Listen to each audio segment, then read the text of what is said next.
I spent most of my 30s in a relationship with someone who was widely unreliable.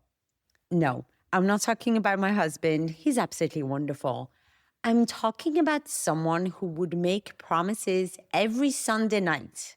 This is the week I'm gonna eat better, sleep more, stop smoking, stop drinking, exercise, meditate, journal, just be a better human. And usually by Wednesday, she would have broken half of these promises. By Friday, she would have totally given up. And by Sunday, she was back making the same promises with the same conviction, pretending that last week just didn't happen. Obviously, that person was me. And the worst part wasn't the failing, it was what came after. The way I spoke to myself would have ended any friendship. Immediately, my inner voice would be like, what the fuck is wrong with you? You know what to do. Why can't you just do it? You're 35, 38, 40, for fuck's sake. Can you not get your head together? Does this sound familiar? We've been taught that this is how change works, right? No pain, no gain. Hold yourself accountable. Discipline yourself into this person you're supposed to be. And if that doesn't work, try harder. You need to want it more. You need to hustle harder. Wake up earlier. Cool. How's that going for you? Because I tried that for years and it never worked. So today I want to talk about what actually happens when you bully yourself into better habits and why the kindest thing you can do for yourself might also be the most effective. Ready? Let's dive in. Hey, I'm Noemi, former queen of bad habits and corporate go-getter turned well-being coach and personal growth junkie. And in a world full of overwhelming wellness advice, we're here to cut through the noise. This is your space to master healthy habits, transform your mindset, own your well-being, and design a life you love on your terms. We're ditching the highlight reels and embracing the whole messy, imperfect journey towards becoming our absolute best selves. You're the author of your own story. So are you ready to write the next chapter? Let's go, and welcome to Unwritten Potential.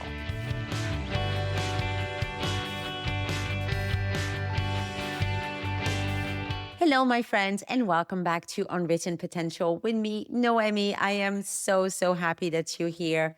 And this week's episode is a personal one. Honestly, it's something I wish I understood like when I was in my 30s, when I was in my 20s. So let's get into it. Because here's what's actually happening when you beat yourself up after a slip up, fuck up. When you bully yourself into better habits, your brain registers the self-criticism as a threat. Cortisol floods your system, the prefrontal cortex, that's the part of your brain that makes good decisions, that goes offline. And you reach for the exact thing you were trying to quit because your nervous system is in survival mode and needs comfort. So for me, that was wine and cigarettes. And this is why you eat the whole packet of biscuits after telling yourself that you only have one. I mean, come on, it should be criminal anyway to only have one biscuit. Because guilt literally hijacks the part of your brain that regulates decisions. There's a lot of research on this. Dieters who beat themselves up after a slip up, they don't recover. They end up eating more.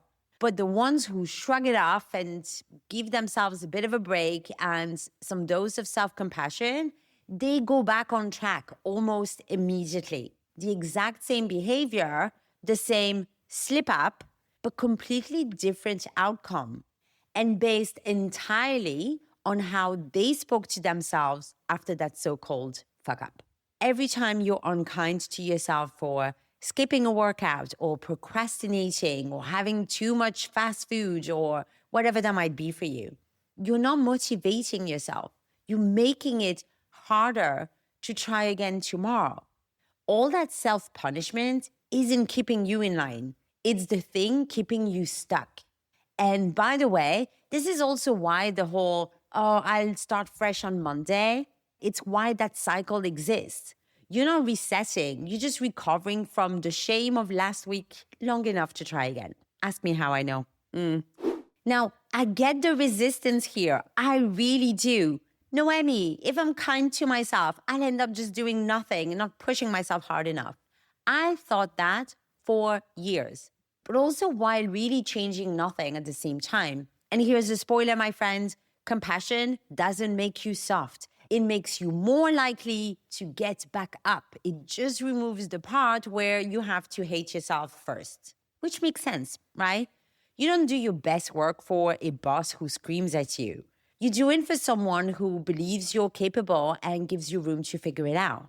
Why would your relationship with yourself be any different?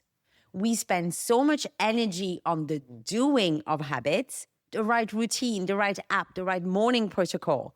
But none of that works if the person doing the habits fundamentally doesn't trust herself to follow through.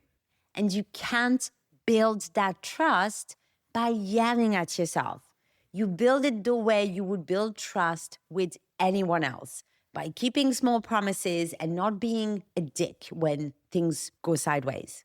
Here's the bit that I wish I had realized sooner. It's not just about the inner voice. It's also about what you're working with. We're told that if you fix the mindset, you fix the habits. But the older I get, the more I see that it's both, right? How you talk to yourself and how your life is set up.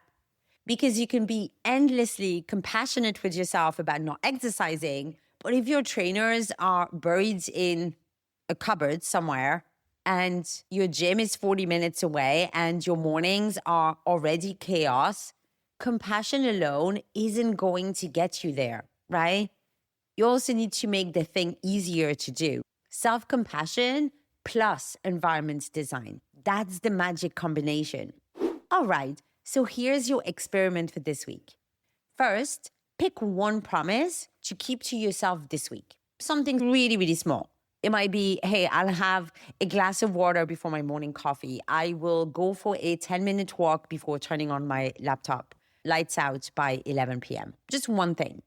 And when you break it, because you will at some point, because you're human, notice what you say to yourself. If the first voice that shows up is, for fuck's sake, you can't even do this, catch it. Catch it, my friend, and replace it with what you would say to your best friend, to someone who is really dear to you. What would you say? Okay, my friend, so what happened? What do we try differently?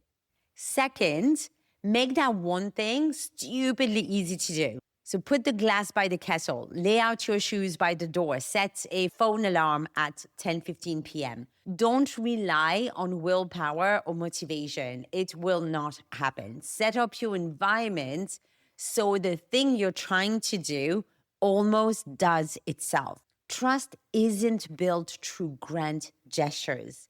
It's built through boring, repeated, tiny follow-throughs.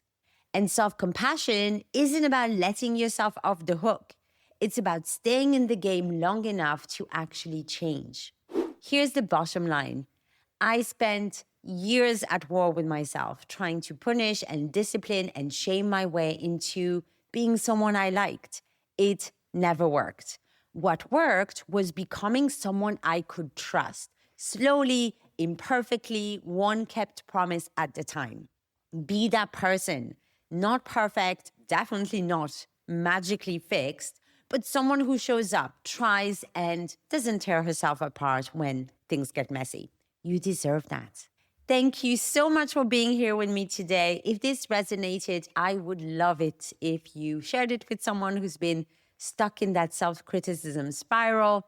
And if you're not subscribed yet, head over to unwrittenpotential.com. You will see all of my past articles and newsletters, past podcasts, and you can then receive everything every week directly in your mailbox. Take care of yourself. Much love, and I will see you next week.